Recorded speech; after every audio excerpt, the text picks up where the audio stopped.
አሰልጣኝ ሩበን አሞሪም ክለቡን እንዲያድን 100 ሚሊዮን ፓውንድ እንደተበጀተለት እንግዲህ ጋርዲያን ዘግቧል። ይሄ የገንዘብ መጠን ትልቅ አይደለም፣ ግን ደግሞ ከዚህ በላይ ክለቡ ሊመድብለት እንደማይችል በተለይ አመራሮቹም ተገለጸ ይገኛል ማለት ነው። ወትሮም ቢሆን ሩበን አሞሪም የአሰልጣኝነት ቆይታው ላይ እንግዲህ የዩሮፓ ሊግ የፍጻሜ ጨዋታ ላይ የተመሰረተ አልነበረም። ቆይታው የዩናይትድ ቦርድ የዩናይትድ አመራሮች የሚመለከታቸው የክለቡ የበላይ አካላት በዋናነት እግር ኳሳዊ ጉዳዮችን የሚመለከተው ያው የፔትሮኬሚካሊስቱ የቢሊዮነር ሰር ጂም ራትክሊፍ የሚመራው የአይኖስ ኬሚካል ግሩፕ በስፖርቲንግ ዲፓርትመንቱ አማካኝነት እንደሆነ ይታወቃልና አሰልጣኙን ባሳለፍነው ጥቅምት ወር ላይ ከስፖርቲንግ ሊዝበን አጣድፈው ክለቡን እንዲለቅ አድርገው ዩናይትድን በ2 ዓመት ውል እንዲረከብ ያደረጉበት ምክንያት ስህተት እንደሆነ በዚህ ውድድር ዘመን እያየነው እንገኛለን። እሱ በተለይ ውድድር ዘመኑ ሲጠናቀቅ ቡድኑ እንዲረከብ የሚል ጥያቄ እንደነበር ይታወቃል። ናው ኦር ኔቨር አሁን ወይም የድል ተመልሶ አይመጣም የሚል አስጨናቂ ሀሳቦችን አቅርበውለት ነው ተጫዋቹ ማነው አሰልጣኙም ክለቡን እንግዲህ ሳይወድ በግድ ለመረከብ የተገደደበት ምክንያት የተፈጠረው ማለት ነውና በሊጉ በነበረው የ7 ወር የጊዜ እርከን ማለት ነው ሩበን አሞሪም ክለቡን ከ8ኛ ወደ 16ኛ እንዲያሽቆለቁሉ ነው ያደረገው። ሌላ የተፈጠረ ነገር የለም።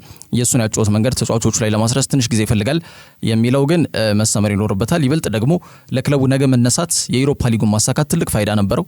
እሱም አልተሳካም። አሰልጣኛውንም ተስፋ አልቆርጥም፣ ካልታመነብኝ ግን የካሳ ክፍያ ሳልጠይቅ አንድም ቀንም እዚህ ክለብ ውስጥ ሳልቆይ ማለት ነው በተለይ ክለቡ መልቀቅ እችላለሁ ሲል ከዋንጫው ሽንፈት በኋላ ሀሳቡን መስጠቱ የሚታወቅ ጉዳይ ነውና ጋርዲያን በበኩሉ በመጪው የዝውውር መስኮት አመራሮቹ እንግዲህ 100 ሚሊዮን ፓውንድ እንደሚመድቡና በዚህ ገንዘብ ክለቡን እንዲታደግ መልእክት አስተላልፈዋል ተብሏል።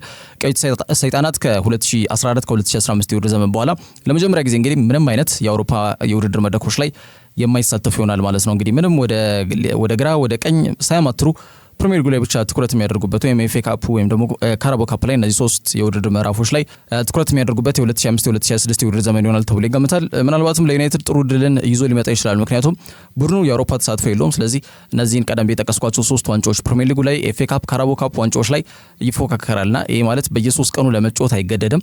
ያ ደግሞ ሊጉ ላይ ብቻ እንዲያተኩር ይረዳቸዋል የሚል ሀሳብም ከፐንዲቶች ወይም ከቀድሞ የእግር ኳስ ተጫዋቾች ወይም ተንታኞች እየተሰነዘረ ይገኛል።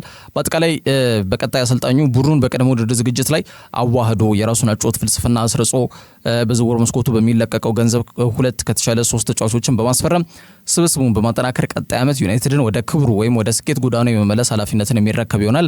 ሩበን አሞሪም ግን በዚህ ዓመት ሲያሳይ የነበረውን እጅግ በጣም ደካማ የቡድን እንቅስቃሴ በቀጣይ ዓመት ከደገመ ግን እስከ ጥቅምት ወርም ላይ ታገሱት እንደሚችሉ አመራሮቹ በስፋት እየተገለጸ ይገኛል። 100 ሚሊዮን ፓውንድ ለዩናይትድ የተመደበው የክረምት የዝውውር መስኮት በጀት ስለመሆኑ ማንሳት ይቻላል።